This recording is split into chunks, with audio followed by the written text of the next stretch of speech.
আজকে হচ্ছে বাড়িতে সরস্বতী পুজো, আর আমি উঠেছি ঘুম থেকে 5টার সময়। ঘুম থেকে উঠে টুটে ঘরের কাজকর্ম সব সেরে স্নান টান করে অঞ্জলি দিয়েছি। মেয়েও উঠেছিল, মেয়েও পুজো টুজো দেওয়া হয়ে গেছে, অঞ্জলি দেওয়া হয়ে গেছে। যাই হোক, এখন আমি এসেছি রান্না করতে। তো তার মধ্যে কুটুস যে কতবার ঘুম থেকে উঠেছে, আর আমি কাজ ফেলে ফেলে গিয়ে ওকে ঘুম পাড়িয়েছি তার আজকে ঠিক নেই।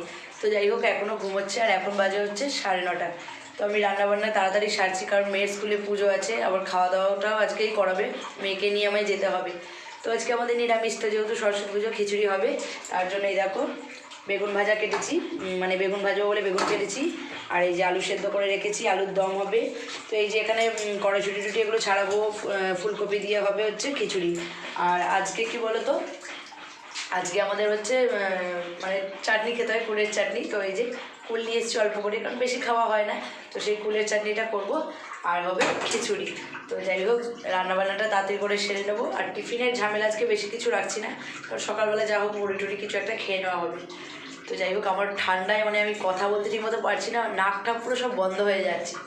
তো যাই হোক, চলো রান্নাবান্নাটা করে নিই, পরে আবার দেখা হচ্ছে।